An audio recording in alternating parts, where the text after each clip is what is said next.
Welcome to Beautiful Church. Today I have Brandon Hampton on with me. Brandon's an old friend. He's part of United Pursuit, the International House of Prayer, a ton of different music projects. You're going to love this interview. We talk about his journey in faith, songwriting, and how beautiful our God really is. You're going to want to listen to this. This is Beautiful Church, a podcast where we hear about how God is putting hope and courage into his church in a time when it feels like everything else is falling apart.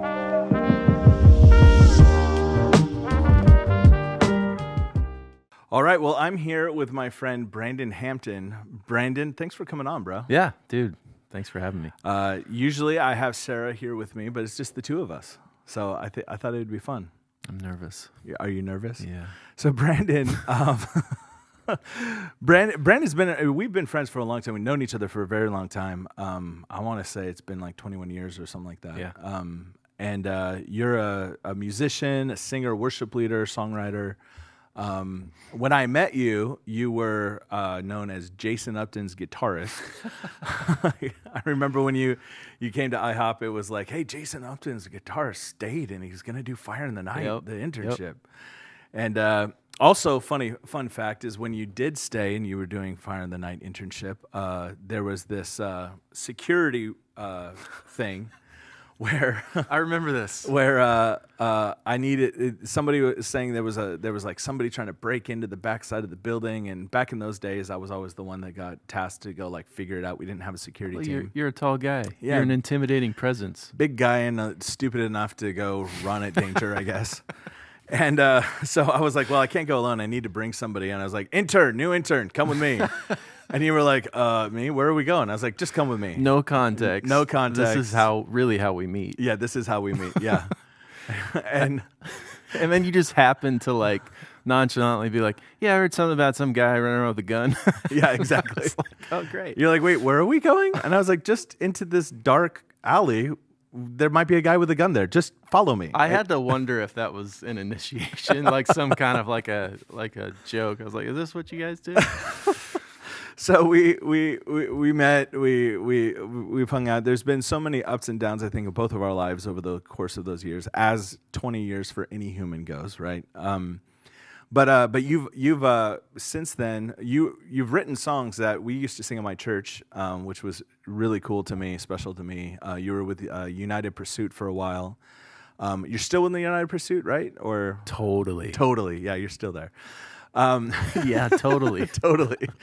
I say it that way because we get that question a lot, and I think there's been a long lull, and when you're artists as well, sometimes you hide out for long periods and don't put a lot of content out. Right. So people are like, is that still a thing? And so the answer is yes, but or even more apt, totally. Or no, totally.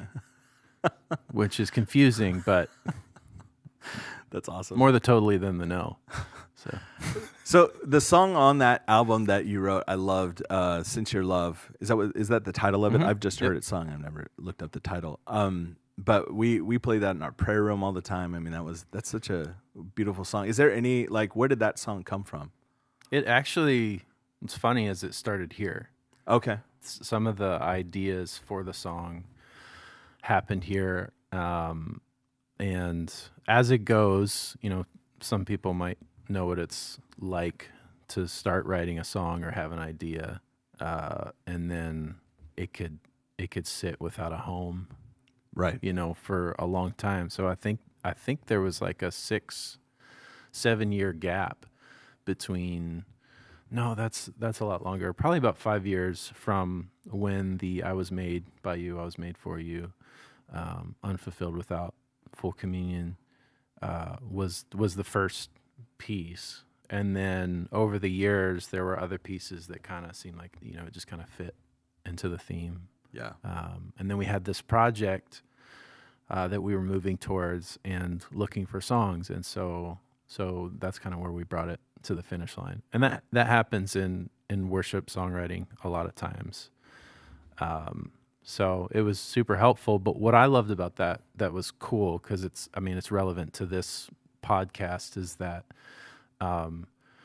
I love bridging gaps between movements.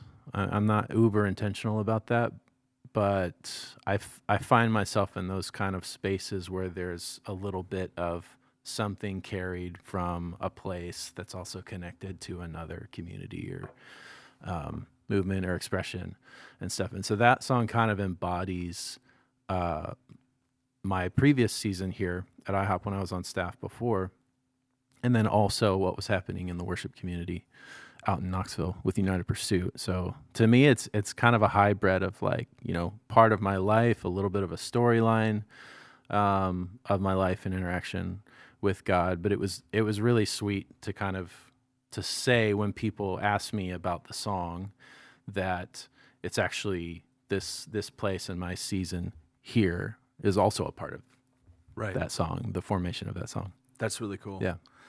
What do you think is the value? Because the worship movement has turned into a worship industry. Mm-hmm. And I'm not wanting to. This is the Beautiful Church podcast. We're not trying to spend time trashing anything, and we know people in that industry. There's a joke there that I'm not going to make, but we know people in that industry. But what is the value of getting that music out there? What's the value of getting the music out there? So I got lost in my own joke. Can you say it and then edit it out later? Just kidding.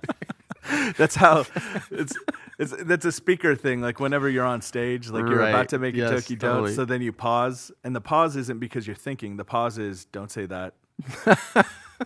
All right, here we go. So I paused and then I messed up my whole question. My question is we have this worship movement, and then we have the worship. Now it's an industry where there is a lot of money being exchanged. And CCLI, for those that don't know, that's the licensing company that pays these artists, which should get paid for their labor when their stuff goes out, and they get a certain percentage of every time it's played at churches. And whenever you're at a church, you're going to see the little CCLI licensing number at the bottom, and that pays the artist, which we like that. I think that's important that artists get paid, but that has turned into a money-making industry as well. And so it begs the question for me, I think, even in loving worship music, I know that I'm not asking if there is a value, but I know there is a value in getting these songs out. Mm-hmm. Because they have encouraged me. I think I was talking to you earlier, and I was saying, I don't know how to tell my relationship with the Lord's story without "Oh How He Loves Us" by John Mark McMillan. Yeah. You know what I mean? Yeah. Like that song said and did something in that song that moved my heart in such a way that opened up something in me that I'm glad he got that song out there. You know what I mean? Yeah. And so there is a value, but what is the general value when you're thinking, okay, we write the song, we're going to get this out, because it's a lot of labor, it's a lot of work, it's a lot of fine tuning, but then it's a lot of recording, it's a lot of all of that. What is the value in that? I think the value there's something beautiful about people singing in one accord. Yeah. I'm not Mr. This is going to sound kind of controversial, whatever. I'm not Mr. Corporate, like, hey, let's all, I'm in the scope of my life, I've much more been an advocate for individualism in as much as it contributes to the whole. Yeah. So the priesthood of all believers, that everyone has a place of contribution, and that we are going to be priests before the Lord, ministering to Him as like a community, essentially. Right. So, and it's not just the gift, the musical talent, but that actually the body of Christ is activated instead of just being observant of something. But there is an element of singing in unity, especially when it comes to an idea that God's highlighting and depositing into His people's hearts. Sometimes the song carries that, and the way that we receive it is actually through the process of singing. That sounds very rudimentary, but it's actually it's brilliant. You can dig into the science of that stuff. The way your brain interprets songs is it has a slower brainwave cycle, which means the imprint's deeper. I think it's called delta state. And what that means is that when a message or words are delivered with melody, the imprint's deeper, therefore it stays longer. Yeah. And most of like dissertations, you can kind of, they say, unless you're writing stuff down, you're going to lose about 75% of it. Right. So there's something really brilliant in the way that, you can see all throughout the scriptures that God has this almost high priority of priestly ministry that's involved with song, and it's a way for us to remember. Yeah. And so sometimes That's beautiful. I feel like we just need to remember. It's really easy to forget. And those songs, it's like if you think about songs that you grew up listening to and you hadn't heard for a long time. One, you can remember some of the lyrics. Always. And two, it can elicit memories around that time and that season in your life. So how much more in the space of remembrance with the Lord, but there's also something beautiful when it happens in community. Yeah. Because you can do it by yourself, and it is an audience of one, but also God longs for us not to be in a place of isolation, but to actually like follow the man Jesus, minister to him as a body. Yeah. And he's I think we're more open to the possibility of what the body of Christ can look like in a communal sense when we do that together. I think that's a stunning answer. Because you're right. It says, Paul says it, right? So, sing psalms, hymns, spiritual songs one to another in Ephesians and Colossians, and the entire setting for really what we have as worship services was David's tabernacle and 200 singers and musicians that were hired. The Psalms, I don't know where we would be without the Psalms. And they sang all kinds of different things in the Psalms. It wasn't just because this debate happens, and I'm sure you've heard this before.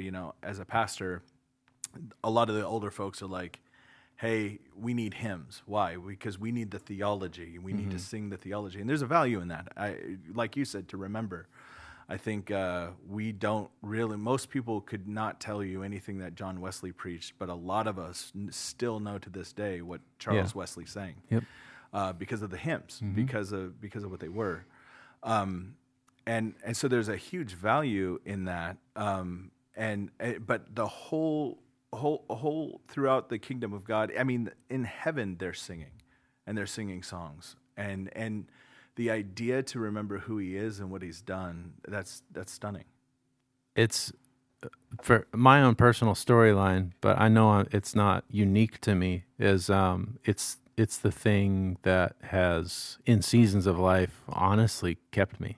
Yeah, that's what saved me, not because it's the music, but because the relationship with worship and song with the Lord. Yeah, that's what marked me. Talk about that a little bit. What are some times where like song has kept you? Because one of the things that we're kind of focusing on this season of the podcast is enduring, and how hard it is to endure in our faith, especially in these times, but in any time. I think the older people get, the longer and harder it is for. I think this is why we like religion so much, because I think the older you get, your faith might not be there, but you can still show up and do the sacraments and do the things and go through the motions and still feel like you're in, even though your heart might not be in anymore. And because it's hard to stay, it's hard to have faith. It's hard to, that fire I felt when I was in my 20s is hard to rekindle. It takes longer to rekindle in my 40s. And but so talk about instances where like it's kept you. So you're there, you go through the rigors of life, and the longer you live life, the more tragedy is possible in your life, right? And you have to orient with that, and then you have to embrace the tension and the mystery around the goodness and sovereignty of God and the life that you observe others walk through. and the tension and the failures and all of that stuff. And, for us in our age bracket, really one of the most impactful songs in my life when worship just became a pillar of my relationship with Jesus was hearing that song, Heart of Worship. Yeah. I'm coming back to the Heart of Worship. And I had started playing a couple years previously, I loved the Lord. I mean, there was nothing insincere about it. But I thought I was pretty cool. Yeah. Pretty good. Yeah. What I did, I played my instrument, I sang, I was good at it. And so I wanted everyone to know how amazing Jesus was. There was the sincere part, but the way to get there was to show them how good I was. That's my 15-year-old brain. And, and then Heart of Worship shows up. My friend puts it in the CD, player in his car and we're driving, and I just tears start flowing, and I'm going, yeah, I know it's not that. Yeah. It's this. Yeah. This is what it is. So how do I do that? And in that season, I remember being marked with, the saying back then was an audience of one. You're but let's get some context to that. It's that in modern church, there's an element, although we don't say that that's the foot forward, it's presentational. Right. And it's transactional. Yeah. Meaning you're a worship leader. Yeah. You're a worship band. You're leading the congregation. So you're kind of, the idea, it's like the high priest in the Old Testament. You're sort of, you're representing, and you almost kind of position yourself, culturally, it's sort of like you're there to sort of be a conduit to help usher people in. But we're all of our calling is relationship, right, with Jesus. So the idea of priesthood and ministry to the Lord, took me out. Yeah. I was just I had a band, and we were kind of good, and and I could tell some stories about that kind of stuff. But the point is that I was dissatisfied with the genre of worship at the time, but I loved worshiping God. And I remember thinking, well, the way to do it is to be a Christian artist or whatever. But then ministry to the Lord, priesthood, got a hold of me, and I thought it doesn't matter. God could do anything with how He wants that to look in my life, but the priority has to be that. The light bulb went off, and I was like, "This is why I'm doing this. Right. This is what I'm called to." And I know I represent a whole generation, and at this point, the next generation of people who have a song, in their heart, have an instrument in their hand, or however that expression looks, and even in the sense of the priesthood of all believers is to remove the idea, though, that if you have the gift, that you're a conduit. Yeah. And that someone who is in the congregation doesn't have that same proximity, right, to Jesus and calling, and it's no one will say that that's not true, but I think there is a felt sense of, when you can do the transactional part of actually playing the instrument or singing the song or preaching or whatever it is that it's sort of an elevated expression of that calling, kind of in both ways, because I think also a lot of people do come to church to watch the worship team worship. Mm-hmm. They're yeah, you are. It's it gets put on them. No, we're the ones that have it. Lead but us. Then, But then also they're the ones that are yeah, I don't have it. You have the proximity. You go worship, and I'm gonna just sit here and watch you worship, and somehow that'll be worship. But but that's not the case. I think part of it is maybe, yeah, I don't know, maybe feeling like this is just the format that we've engaged with Right. for so long. And I'm not saying don't have a stage and don't have worship leading and preaching and stuff like that. But I will say this, a friend of mine had shared this a while ago. They said that, there was a time in church history when everyone would observe, the priest singing in Latin. Yeah. And it was like it was kind of creating this idea that there was a conduit. Yeah. And it was through a person. Yeah. Essentially. Also, interestingly enough, in a lot of that period of time, it was also called the Dark Ages. Yeah. And then made a juxtaposition about how so this is a little bit full circle to the worship industry, how the presentational element about what we do was not intended to create spectator. Right. But it's easy without a lot of just talking through that and really getting people to engage directly before the Lord and prioritize the ministry to the presence of the Lord, that they have to be led in that way. Right. And it's like a connection through what's happening in the spaces where, people are anointed for A, B, and C. And so we're kind of in a different way, but a similar space. Yeah. Where it's a lot easier to disengage directly with Jesus because of that. And so then do you remember old Ted Perry? Ted Perry, he was a worship leader at the International House of Prayer way back in the day. He had the little soul patch. Yes, yeah. You know what I'm talking about? I what you're talking about, I first witnessed, it was an epiphany for me because I grew up in a mega church. Our church was 6,000-8,000 people, and that form of church is all I knew. That's what I was used to. So then when I moved to Kansas City, and we were still getting started. We're in this trailer, which is I think probably a year before you got here, and we're sitting in this trailer and worshiping, and I was on the night portion, so it's 2 a.m. And Ted would transition at 2 a.m. with his guitar. That's all he had. We just had me, maybe one other guy, and a homeless guy sleeping in the background, and Ted on the guitar. And that was the room that he was leading in worship. And every night at 2:30, 2:45, Ted would start crying while he was playing his guitar and worshiping.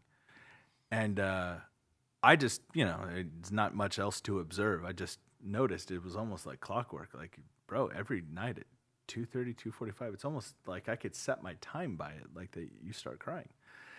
So I asked him, I said, well, I just noticed you always cry right about the same time every set. What is that?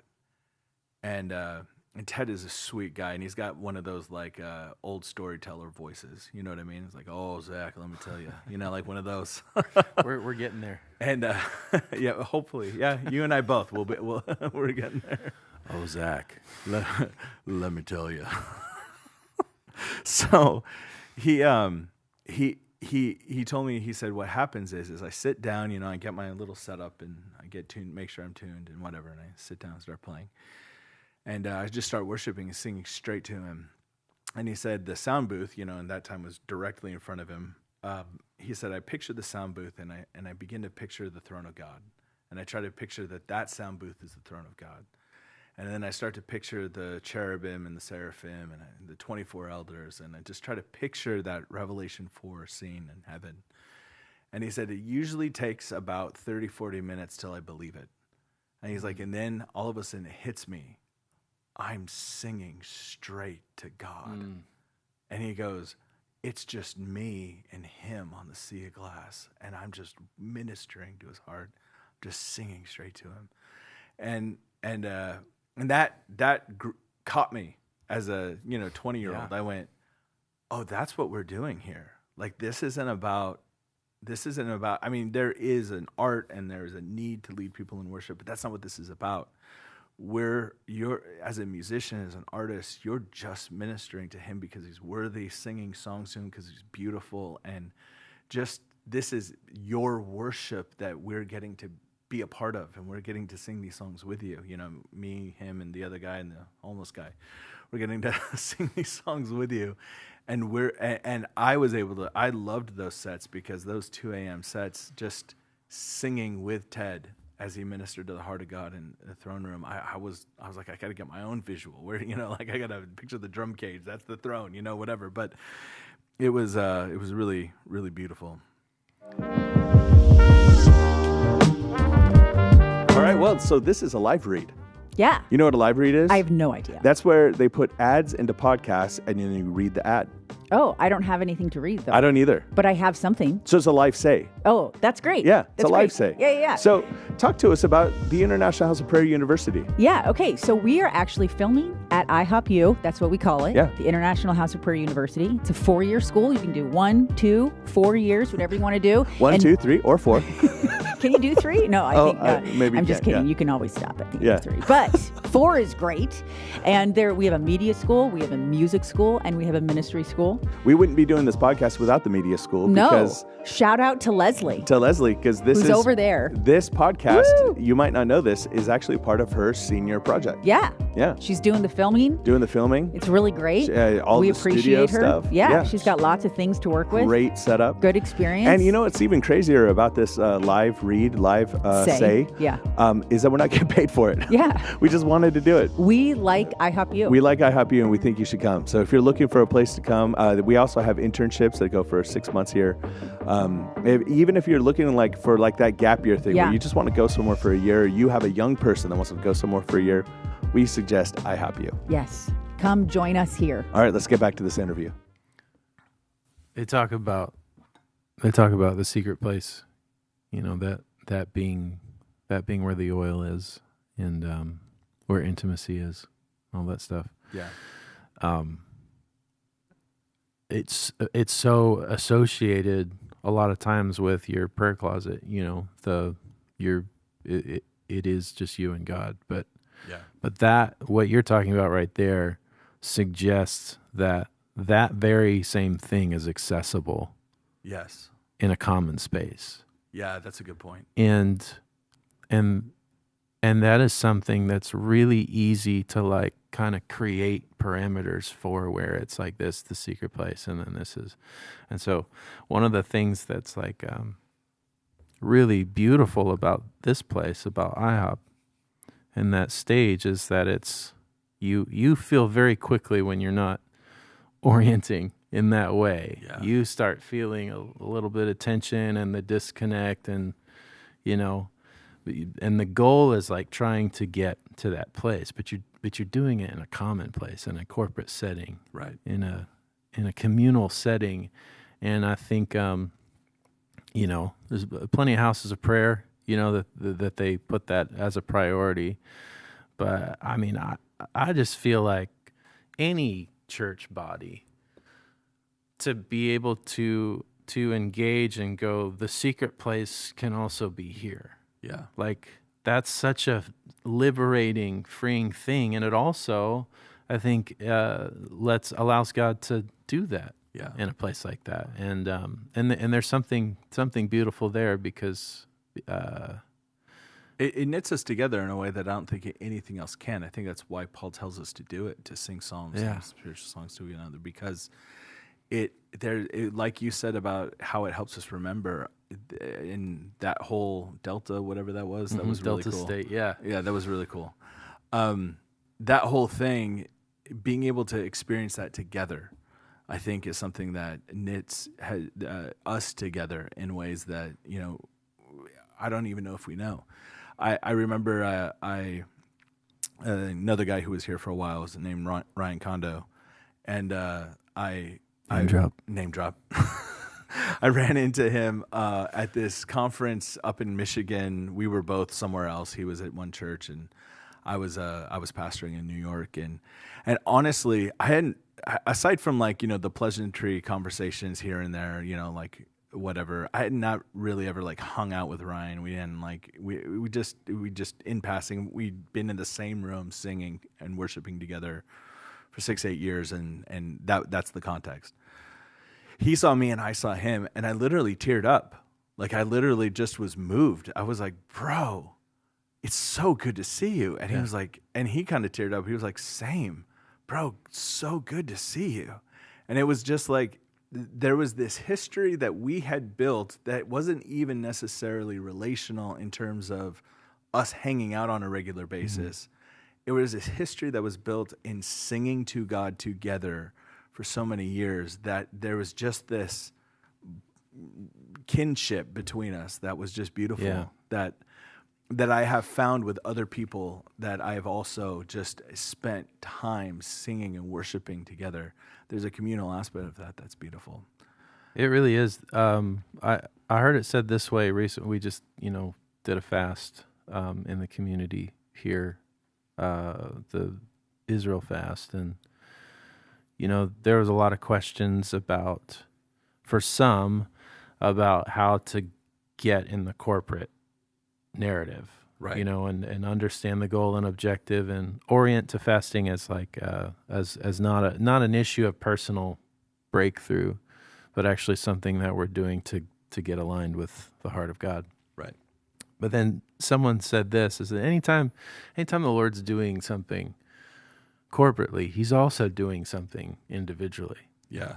And so there's something really, really beautiful about that. When your individual storylines are happening collectively, there is a connection there where you're just sort of like, my life's not the same because God did this, this, and this, and He did it in the context of this community or that community, and so you remember, and there's kind of a safety in the sense of going, and I'm not the only one who felt the significance of that, or that it was important, or the affirmation of it. It's sort of like you're here going, this is important, and it's life-changing. Yeah. And dare I say, for us personally, it's, kind of walking and responding to the leadership of the Lord. And when you see other people doing that, you're like, I can do this. Yeah. If this guy can do it, I can do it. Most of the time, I'm that guy. If this guy can do it. And I'm okay with that, because I just feel like, man, some of the most inspirational things for me are not this like really impossible to assent to life of spirituality kind of things, where it's just sort of like, I don't know if I'm ever, I don't know if I could be that. Yeah. But it's when the transparency and the frailty of like Misty says, if you don't quit, you win. Those kind of things just kind of make you go, oh, it's possible. Yeah. It's possible, and I can do this. And and I have hope for it because I see a way forward, and God hasn't given up on me. Yeah. And God hasn't given up on, you're like, He hasn't given up on us. Like, something's going on. It shouldn't work. There's like certain seasons and elements where you're like, this shouldn't be working, but it is. So amazing. I want to ask you another question. I listen to a lot of sports podcasts, and today I'm clearly like a sports guy. I've heard of the term sports. Yeah, if you're watching, it's the first game of the season. I've got my Chiefs gear on. It's awesome. Look like a giant red balloon. I look like the background's blue, and I got this like 50s thing on. So looks great. Hey man, we're two peas in a pod. Hey, when you get to 40, you're like, I don't know, you're whatever. But I listen to sports podcasts, and one of my favorite questions they ask athletes, professional athletes, is, what was your welcome to the league moment? Like where like their first time playing out there, and all of a sudden they had to face up Michael Jordan, and Michael Jordan dunked on him. Like that was my welcome to the league moment. But I want to ask you about faith. Like, what was your welcome to faith moment? And the reason why I'm asking it that way is because I know in my story, I grew up saved. I really did believe in Jesus in my teens. I was really faithful. I saw God do a lot of stuff.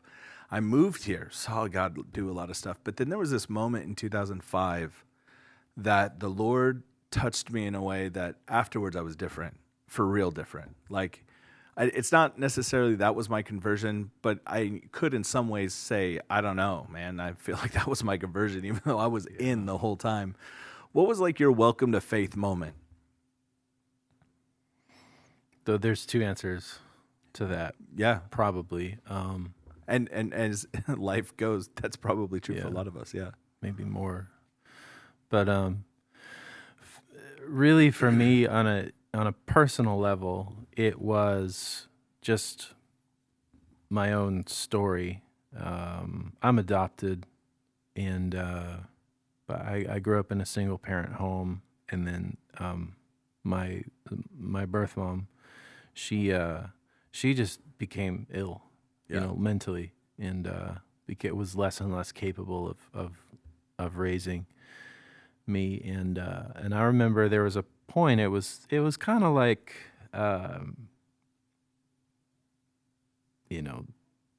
Jesus was all I had. She's the one who led me to the Lord, but things got really bad, and honestly, through worship, through the instrument, through all of that was a way for me to hang on in a very kind of dark season of I was a little bit later in life in my teenage years of just trying to figure out like what family looks like and how to serve and love God, and yet there's just everything around me was collapsing. Yeah. And the Lord did some crazy miraculous stuff, but in the midst of that, I've had people who knew me in that season say you a lot of people would have thrown in the towel or given up. And but you actually leaned in. Yeah. You cling to the Lord. And that was the same time I was getting the revelation of Jesus as a friend, Jesus as a father. Yeah. And ministry to him, and like he just, he carried me through in that season in a way that from that point on I just knew. And so, kind of hitting some snags along the way over the years, it's like you don't really forget those seasons where it's God has to move on your behalf, right? Or it is impossible. Yeah. So that was the first one. The second one was a little bit later, and it was kind of experiencing like just hard stuff about ministry dynamics and just humans involved in that stuff. Going back to worship industry, a little bit of like very hard, even checking your own heart about trying to stay focused on following the man Jesus, and a lot of hopes and dreams in myself and in other people, and seeing like some of those hopes and dreams met and some of those not met, and then people around me, some of them met and then some of them not met, and that really creating different narratives for individuals that would move either towards, all right, Jesus, what are you doing, or away from it. Yeah. And and all in the name of like, wait, all these things are the supplemental things that we do to build relationship with God, but yet it's so easy to like default into like it's the things that we orient to build relationship with God that easily take priority over he himself. And and so I think that was me kind of looking at that and going, I don't know that I want to double down on trying to make that work, trying to make songwriting work, being a worship leader work, all that kind of stuff. Because I noticed a little bit of like, it's real easy to coast in there and then lose some of that intimacy. And what was scary for me was I started seeing a lot of heavy questioning about all of it, meaning God himself. Yeah.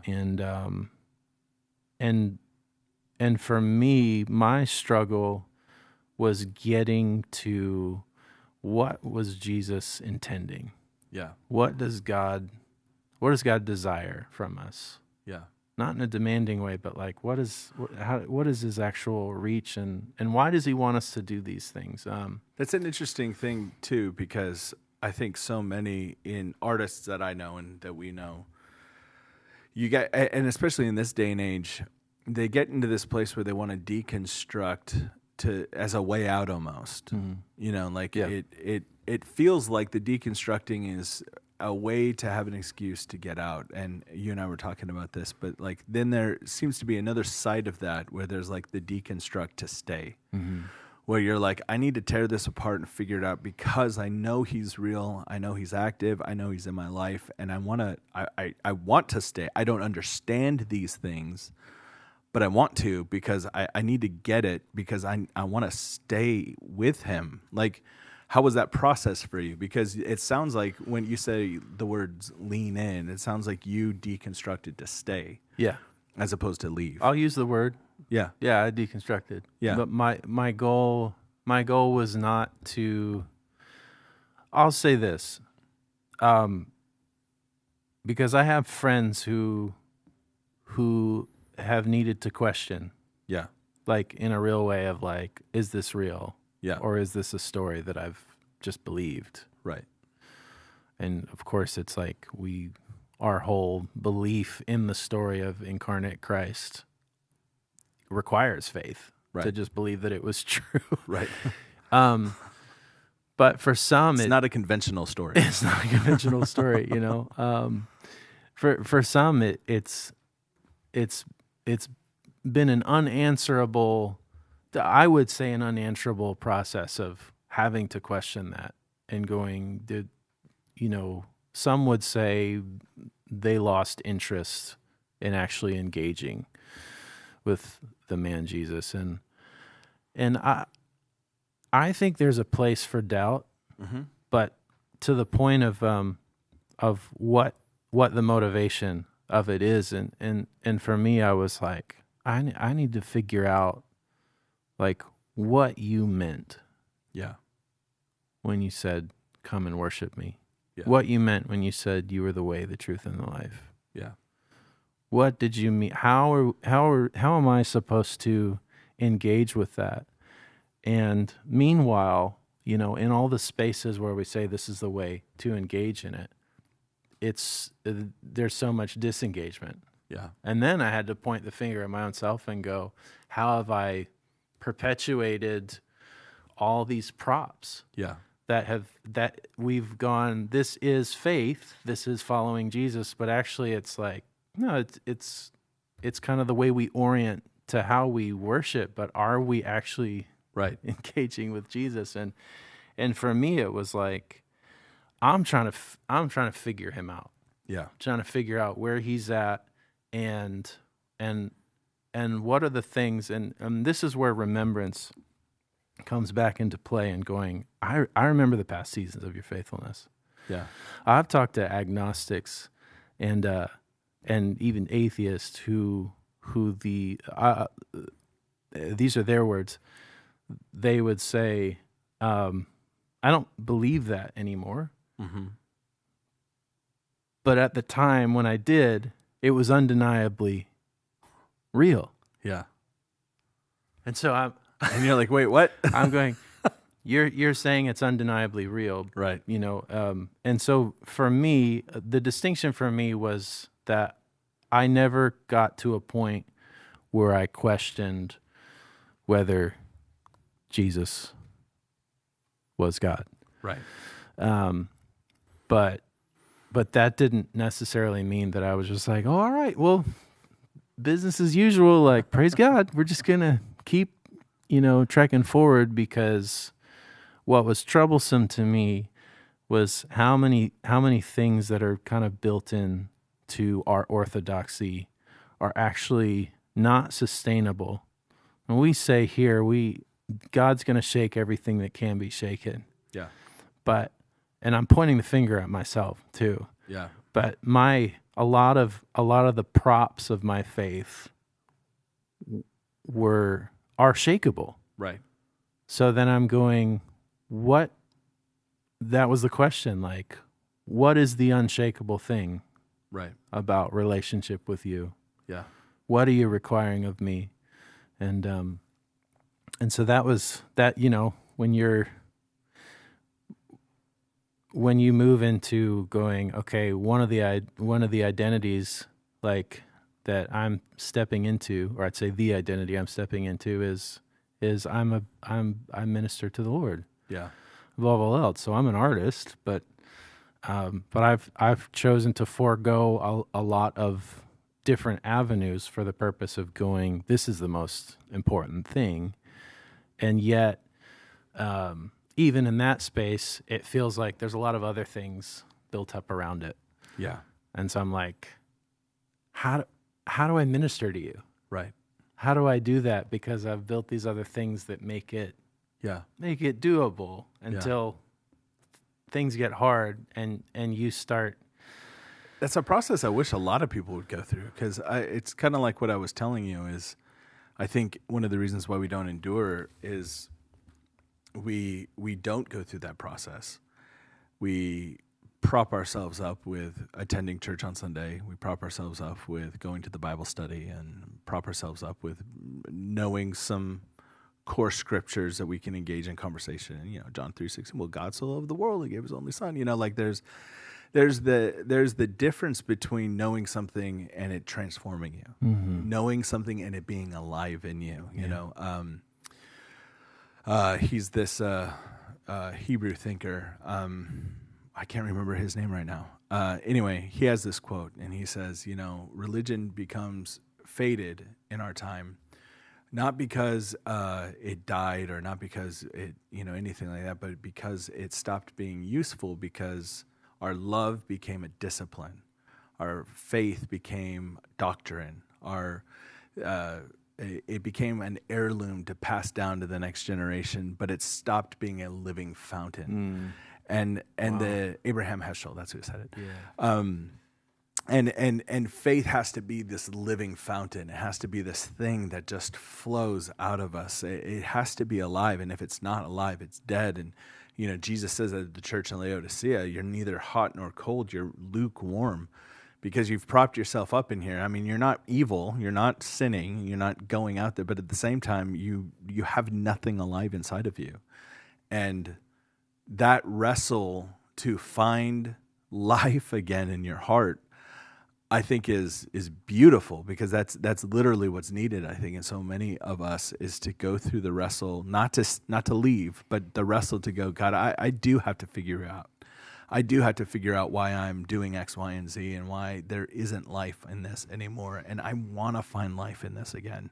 I want to find you again. I want to find your voice again, your heart again. And how many of some of the songs that you've contributed to or whatever have been a part of that process? So there are like lines or songs that because there's a bunch of them out there that I haven't mentioned, but like where like the thought behind the song, or a line in one of the songs that maybe it's not some that you've done, but I know like with Misty and you've contributed to a lot of other songs as well. What are some of those lines or thoughts or whatever that have been included in some of those things? Well, most of them haven't seen the light of day. So they probably should. I did recently. It's funny to talk about. I'm like, song plug. But last year, I put out a song that was actually years older, like about 12 years old, called "The Gate," and one of the lines in there is, you can't move a heart when it's already hard, but I'm holding on to who you are. And with eyes like a child, I'll see you again. Believing I'll follow alive from the dead. Just an acknowledgement from me that this is honestly where I'm at. Right. This is where I feel disconnected, but I know you're true, and I'm gonna see you that way again. I had to tell myself that, you know, it's kind of that like, why are you so downcast, Oh, my soul, rise up. I had to command myself to go, no, remember the goodness of the Lord. But part of getting back to that was actually acknowledging what was true about where I disconnected from it. Right. You know? Yeah. And so instead of just being like, no, I'm not disconnected. I'm doing I'm doing this stuff. Everything's good, right? And one of the things that was helpful to orient with that is the Revelation 3, he's like, you say you can see, but you're blind, you're naked, you're wretched, you're poor. Pitiable. Yeah. And he goes, but I'm knocking on the door of your heart. I want to come in and dine. The resistance from my perspective was like, you don't, like, you want to come into this? You want to come into this space? Right. Are you sure? So most of like orienting to being okay with dining, fellowshipping with God is having some of the internal dynamics sorted. Right. And he's going, no, I can help you sort those out. You're gonna have to bring him to me, not wait until there's a certain level of resolve to do it, or go, you know what, I can never get there, because I think what can easily happen, and I've felt this tension, is going, once I figure this out, then we'll be good, and but not coming to him with it. It's just sort of like, I gotta be over here and sort it out, because otherwise he's gonna be, it's not gonna be pleasant. Yeah. And it's true, it's not pleasant, but he's loving. Yeah. And so in the space of deconstruction, I think some of the questions orienting to God wants to engage with that. Right. And be an answer in a way that there's not space for. Yeah. And he's waiting patiently to be led into that process for fellowship was huge for me, because I realized he's the one who's helped me sort a lot of that stuff out, but I had to be willing to be like, this is where it's at. Wow. What do you say about it? How do you see me? Again, really, really simple stuff. It's like, how do you see me? How do you feel about me? All of that. But it reorients to the relational God. Right. The relational God is the one who can, he already sees it. He already knows what's going on. And, but just being able to experience his like fatherly embracing is it changes the way we orient with everything. And it goes, all right, I can trust, believe in the relational God, not just the service oriented God, not just the be holy as I am holy God, although he wants to get us there. And that's the process of refinement. It's the whole, like you said about the, what started in love became practice and discipline. Right. And I think of the scripture, if you love me, obey my commandments. Right. And I always read it through like, here's the sign that you love me. You're doing the stuff. Right. But then I started reorienting to it, which was love. The love that he has for me, the love that I have for him, engaging from that place empowers me to fulfill those things. Right. To do the commandments. It has to come from that place. Right. Not the other way around. Correct. Yeah. And so that that was huge for me. What do you think God's saying to worship leaders, artists, songwriters right now? Like, do you feel like there's anything specific that, like, it can be wrapped up with your experience in there as well, but, like, like, what do you think the Lord is how is he directing artists in this time? Because we're kind of in an interesting time in what we were calling the industry, because I do feel like a lot of it has kind of, like United Pursuit, actually gone on pause in a lot of ways. There really aren't any worship albums dropping. There really aren't a lot of those kind of things happening, which is not necessarily a bad thing, but what do you feel like the Lord is saying to artists and the musicians, your community right now? I might be more the outlier of that conversation, but said every artist. I didn't want to say unique. I just mean just a joke. Any artist is going to be like, funny. I'm an outlier to it's that. true. It's like, well, yeah, that's what every artist is going to No, say. I mean my thought around it, not. Yeah, it's yeah. I mean, even in trying to talk about it, it's a little like I think this idea of theological soundness and uniformity is a we do the Apostles' Creed. That's important. Those are tenets of faith. When it comes to worship and expression, there's one side of the coin of the Psalms that we engage with, Right. and then the other part is just doesn't really have we can read it and we can like see value in it and sort of derive ethical things from it and how we should pray and stuff like that. But when it comes to art, and I want to be careful about how I say this. I mean when it comes to like psalmistic directed things, where it goes what transparency, vulnerability, and actually putting your finger on the pulse of where the hardship is, what the struggles are, and things like that. Some of the observation of that can, I believe, get people to a place of going, God wants to engage in this space.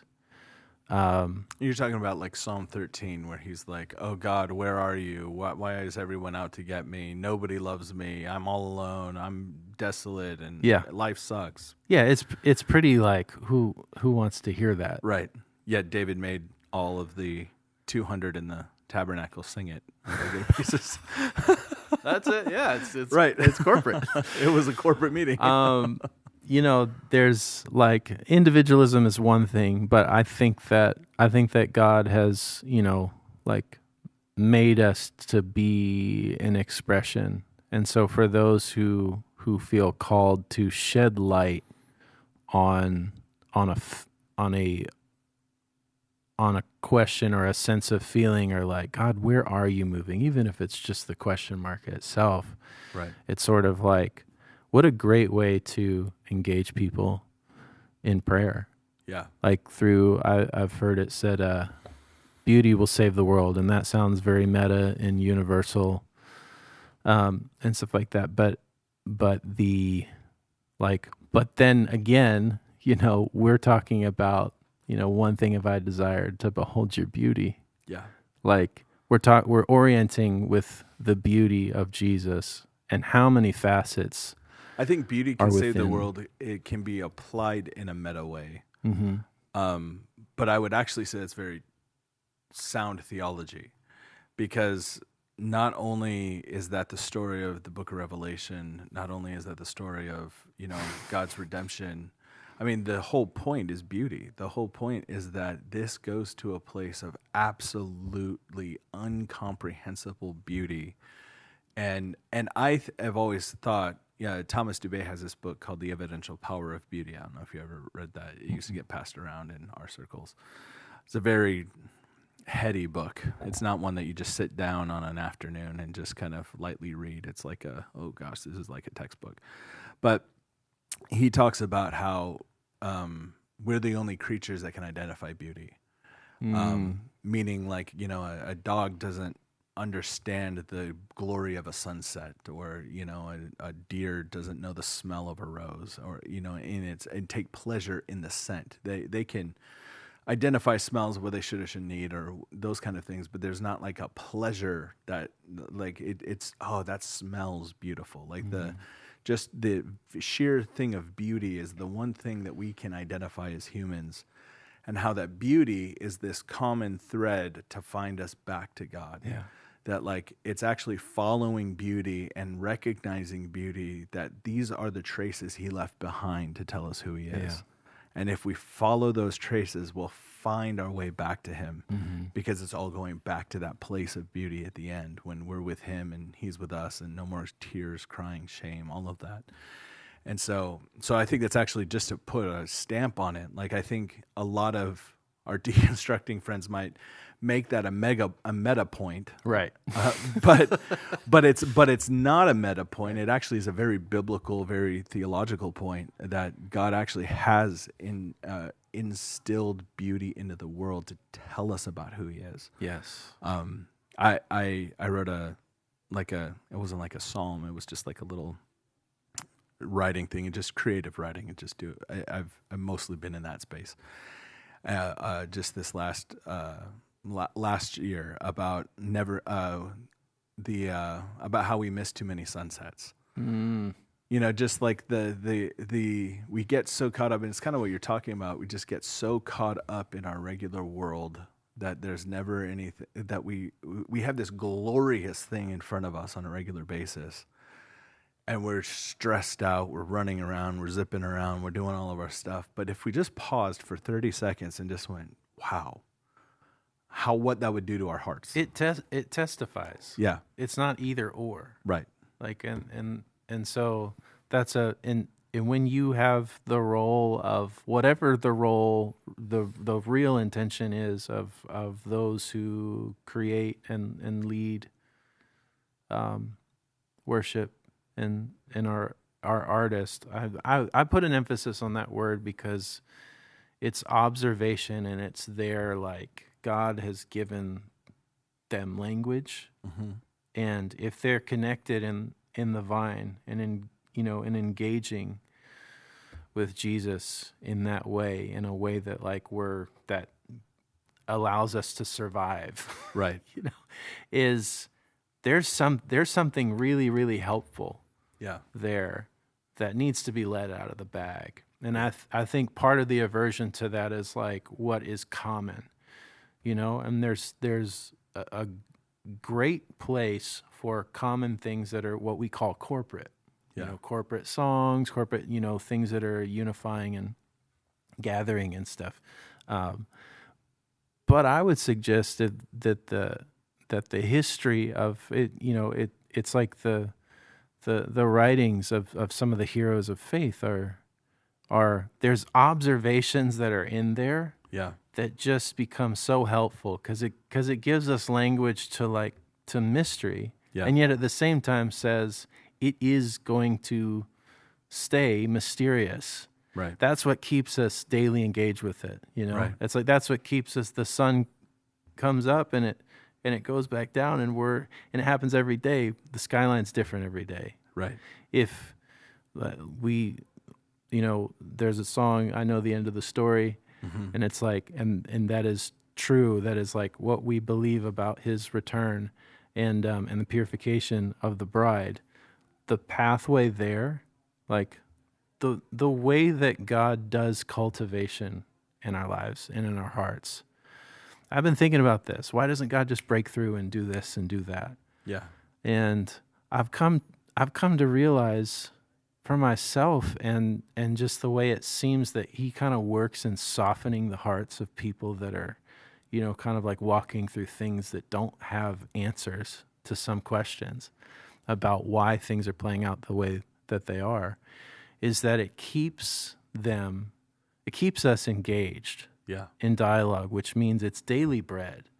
So it becomes this thing that, to me, I just quantify it down to it's the most relational thing, because God in his infinite wisdom and power can exact a response as quickly and as powerfully as he so desires. Right. That's what we believe about him also. So why does he choose the other way? Right. It's because it keeps not just us present, Yeah. it keeps him present. That's so good. I And like that. There's something in there that's like the God of the universe, and you see that in incarnation. He goes, no, I want to be present. Right. I want to be present and engage with you. And if you have the game plan, Yeah. like the daily game plan, Yeah.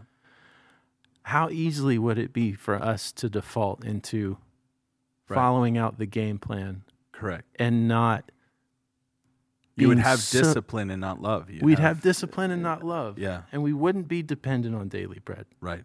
But daily bread is the only way Right. we can move forward. And in those incremental things, there's so many observations that help us derive value from the way that thing is set up. Yeah. So look at, I'm gonna get real whatever. Like I grew up, Jason Upton was a mentor of mine, and he's always like, you know, I love hey, talking there's to like Jason. there's beauty in incremental moments. It's like, yeah, there's a new sunset every day. Right. And this is our living relationship with Jesus is also Right. that way. When we stay engaged with that, I think there's something that can be very liberating about how we express that. I absolutely love that, because I think, and we'll bring this to an end, but I think so many of us, you know, we want to have answers to questions. I think that's the reason why we have denominations and we have Calvinism, you know, or different things that people believe, because they want a sequence. How am I saved? How did it work? Who is he? How is he like? And I just need it written all out so that I can just, that's it. And I can point to it, but that's not who he is. And it's actually in the mystery that, like you said, that the goal is just to be present with him. And that's his intention in a lot of ways. Is the goal is to get us. We do know the story, and the story is going to end with us being with him, present forever. And how much of intentionality is in that, in the process of literally him just wanting us to be with him. So I love that. When you see him again, you'll remember. Yeah. Yeah. That's beautiful. You'll remember. That's crazy to yeah. think about. When you see him, when we see him, we'll remember. Yeah, we'll know him. I love that. Brandon, thanks for joining me. Thanks for popping on here. You're a gentleman and a scholar. I appreciate you.